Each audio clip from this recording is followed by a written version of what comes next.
Emosi Positif dengan saya sendiri Giovanni Katrina beserta teman-teman saya. Saya Jessica Armadani, saya Rehan Negarani, saya Mutiara Dewi Ramadhani, saya Sinta Surabina Targa, saya Esna Sandra. Nah, di sini kami akan mengampanyekan apa itu emosi positif masa depan. Sebelum kita lanjut, kalian harus tahu nih apa itu emosi positif. Emosi pada dasarnya adalah suatu dorongan untuk bertindak. Emosi merupakan suatu reaksi positif maupun negatif. Sebagai contoh, emosi gembira mendorong perubahan suasana hati seseorang, sehingga secara biologis terlihat tertawa. Emosi sedih mendorong seseorang berperilaku menangis. Nah, emosi positif adalah emosi yang menghadirkan perasaan positif. Contohnya, bahagia, cinta, harapan, romansa, dan keyakinan.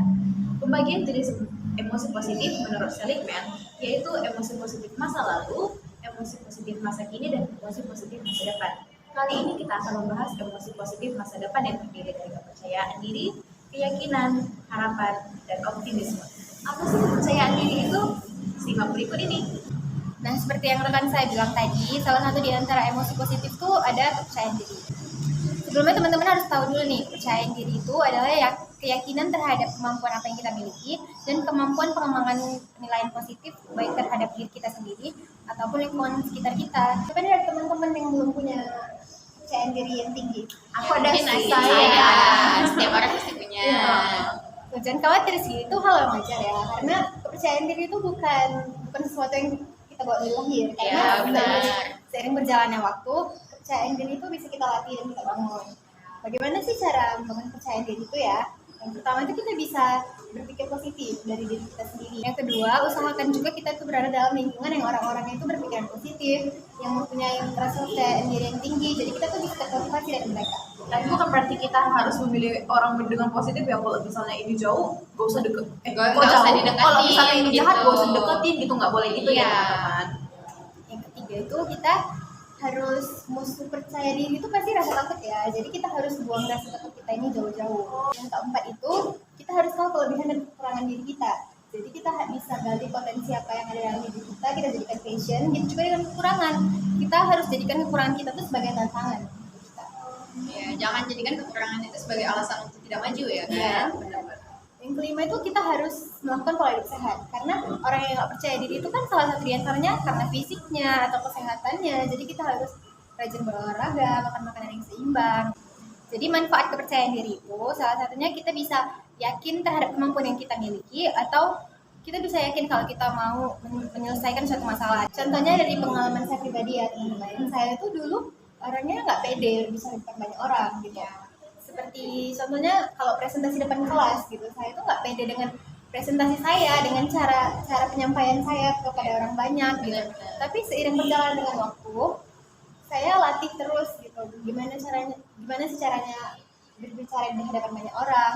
Terus dengan dukungan teman-teman saya juga yang positif. Jadi sekarang tuh saya lebih pede kalau berbicara depan kamera ataupun depan banyak orang. Selain itu percaya diri juga bisa membuat kita tidak gampang cemas, tidak gampang takut. Kita juga bisa berani menghadapi tantangan di depan kita dan yang lebih penting kita bisa sehat secara emosional. Nah, bagaimana teman-teman masih punya rasa percaya diri yang kurang nggak? Setelah ini nggak lagi sih. Dan setelah tahu banyak manfaatnya dari apa yang saya bilang tadi ya, saya yakin teman-teman bisa kok. Lebih percaya diri lagi ya. Iya, jadi Dan ingat ya, di sini teman-teman, rasa percaya diri itu bukan sombong ya. Dari teman-teman di sini ada yang tahu nggak sih apa itu keyakinan? Nah, jadi ini ya teman-teman. Selanjutnya, emosi positif pada masa depan itu ada yang namanya keyakinan. Nah, keyakinan itu sangat penting banget ya teman-teman untuk kita semua. Terutama kita dalam menghadapi untuk menggapai cita-cita kita di masa depan. Nah, keyakinan itu harus didasari karena segala sesuatu yang kita kerjakan itu harus memiliki fondasi yakin. Yakin kepada diri sendiri, yakin kepada Tuhan Yang Maha Esa, yakin kepada teman-teman, yakin kepada keluarga, semua kita harus yakin. Nah, mungkin ada nih dari teman-teman ya yang kurang yakin atau nggak yakin nih sama diri sendiri. Mungkin ada dalam dapetin tujuan tuh pasti ada yang nggak kurang yakin gitu sama potensi diri sendiri. Nah, kita tuh harus yakin ya teman-teman kepada diri kita sendiri bahwa kita pasti bisa untuk menghadapi segala masalah dan cobaan yang sedang kita timpa atau kita jalani itu saat ini. Nah, saya tuh punya pengalaman teman-teman. Jadi tuh waktu saya SMP, saya tuh kurang kayak nggak peduli dengan belajar sama tugas tuh. Jadi setelah saya menerima rapot waktu SMP, saya jadinya, nilai saya kok jelek gitu. Dan saya sadar, dan saya juga harus yakin kalau saya bisa merubahnya gitu. Dan alhasil, alhamdulillah di kelas 3 SMP, nilai saya tuh jadi bagus. Dan saya juga yakin untuk semester ini dan semester yang akan datang, nilai saya juga akan bagus gitu. Nah, yakin itu juga nggak harus ke diri sendiri. Ada juga yakin sama Tuhan Yang Maha Esa. Karena segala sesuatu datangnya dari Tuhan Yang Maha Esa. Nah, jadi kita tuh harus mendekatkan diri kepadanya. Seperti beribadah, melakukan apa yang diperintahnya, dan menjauhi apa larangannya. Jadi untuk teman-teman semuanya, tetap semangat ya. Dan ayo harus yakin dengan diri sendiri dan orang lain. Nah tadi aku dengar nih, saudari Mutia ada dengar bahas cita-cita. Cita-cita itu kan ada harapan juga ya untuk dicapai ke depannya. Ya benar. Cara menggapai harapan itu gimana Kak ya? Ada yang tahu nggak? Ya kalau harapan itu kan bentuk asa dari kepercayaan. Sedangkan harapan itu berbentuk abstrak. Kita tahu itu harapan, cuman kita nggak bisa melihat ataupun menyentuh. Dalam setiap hidup itu pasti kita punya harapan juga kan. Baik kalian semua, teman-teman juga pasti punya harapan kan dalam hidupnya. Punya dong. Nah, dalam harapan itu pasti kalian harapan itu yang berbentuk positif. Nggak mungkin kan yang berbentuk negatif. Benar banget. Nah, dalam harapan, misal kan kayak kalau harapan itu nggak menentukan usia baik tua maupun muda. Mulai dari kita kanak-kanak nyampe yang sudah lansia juga pasti punya harapan untuk mencapai hidup yang bahagia. Nah, kalau dulu sih kita itu harus punya harapan yang lebih baik untuk menjalani hidup yang positif. Seperti ya kalian punya tujuan atau misalkan kalian punya cita-cita. Nah, cita-citanya mau jadi pilot gitu. Kalian harus memiliki harapan yang lebih baik untuk kedepannya menjalani hidup yang lebih bagus, yang lebih konsisten, tidak lagil ataupun aku hari ini mau ini, besok lari ke ini, itu tidak bagus gitu. Jadi kalau memang kalian mau menggapai tujuan itu, gapai dulu yang itu baru yang lain gitu loh. Bagus juga ya kalau kita punya harapan yang bagus itu. Tapi kan untuk kita punya harapan pasti kita punya pemikiran yang optimis nih. Kalau misalnya aku harus bisa ke depannya. Optimis itu apa sih? Kadang aku suka kayak terbalik antara optimis dengan kegagalan.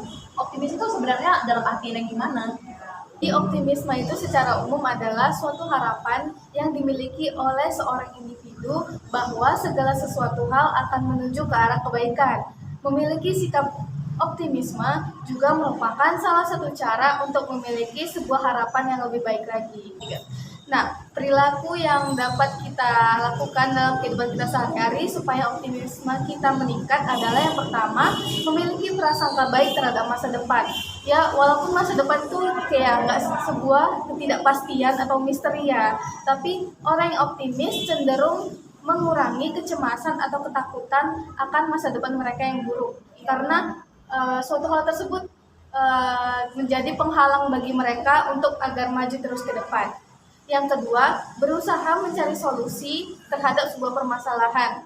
Orang yang optimis itu menganggap kalau permasalahan itu hanya sementara, nggak bakal terus-terusan. Beda dengan orang yang pesimis. Mereka menganggap kalau suatu kebaikan itu adalah keberuntungan bagi mereka.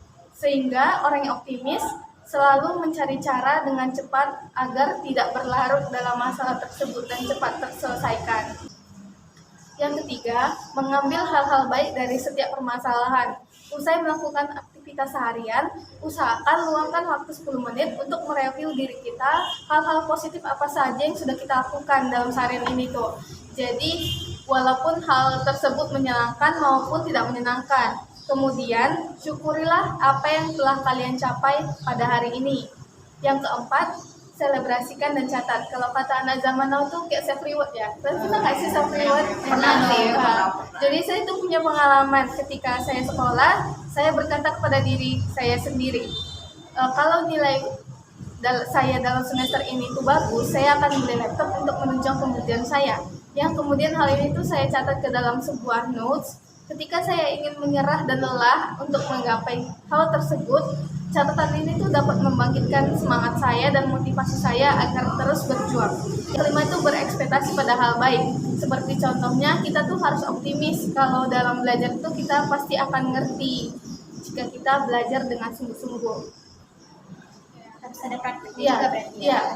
Nggak cuma teori aja, tapi juga harus ada praktek. Nggak mungkin kita ngerti suatu pelajaran kalau kita nggak belajar sungguh-sungguh. Iya, benar. Harus ada tindakan ya. Tindakan, ya. Teman-teman tahu nggak sih, kalau misalnya dari kebaikan itu ada orang yang baik ke dirinya sendiri dan baik ke orang lain, tapi dia kurang percaya diri sama dirinya sendiri. Padahal dia tuh baik sama dirinya. Itu tuh orang yang begitu tuh harus digimanain sih? Kan seharusnya dia nggak boleh ragu-ragu sama masa depannya.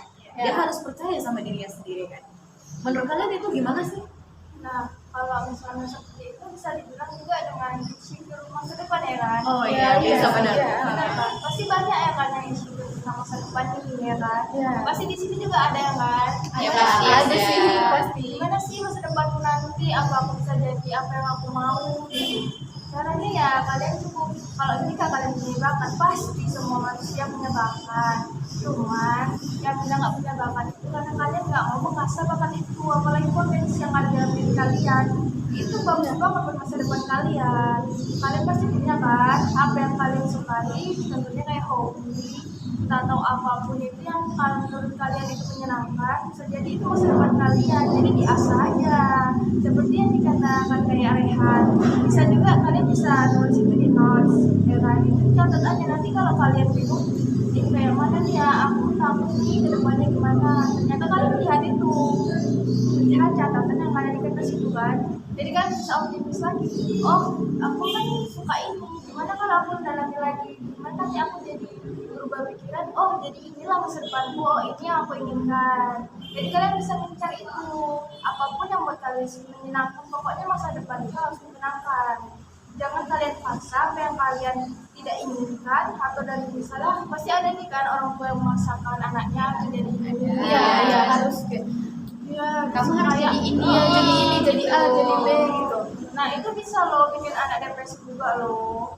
Jadi pokoknya optimiskan aja lah diri kalian untuk kedepannya. Kalian harus pokoknya harus positif tentang apa yang akan di masa depan kalian inginkan. Pokoknya kalian harus mengoptimalkan hobi, pokoknya bakat kalian yang kalian miliki. Gak usah pedulikan kata orang lain. Pokoknya lakukan aja apa yang kalian inginkan. Itu bisa menjaga masa depan kalian supaya lebih senang lagi. Benar banget teman-teman. Nah, maka dari itu, teman-teman semua, yuk biasakan hidup dengan emosi yang positif.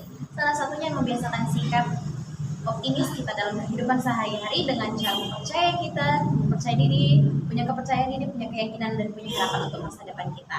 Memang agak sulit, tapi kalau misalnya kita usaha, kita pasti bisa mencapainya. Semangat teman-teman! Baiklah. Buat nih. Nah, kesimpulan dari pemaparan pada hari ini adalah kita tuh harus optimisme dengan masa depan kita, karena di masa depan kita punya harapan, tujuan, keyakinan untuk diri kita sendiri untuk menjadi yang lebih baik lagi. Salah satunya ada di poin optimisme dan kepercayaan diri kita terhadap diri masing-masing. Kita harus percaya dong, masa kita nggak percaya sama diri sendiri? Kalau kita nggak percaya, bagaimana kita untuk mencapai tujuan ke depannya? Kita juga harus memiliki keyakinan penuh kepada dirinya. Sekian pemaparan kampanye emosi positif masa depan pada hari ini. Semoga dapat diterapkan dan dapat bermanfaat dalam kehidupan. Stay positif, tetap semangat teman-teman. Tetap memiliki harapan agar memiliki tujuan hidup yang lebih positif. Tetap semangat dan harus yakin dengan diri sendiri. Masa depan akan ada jika engkau percaya pada diri sendiri. Everything is gonna be fine and tomorrow will be better. Siang hari makan kuaci, malam makan bareng sama Ibu Asi. Cukup sekian acara hari ini. Kami ucapkan Terima kasih.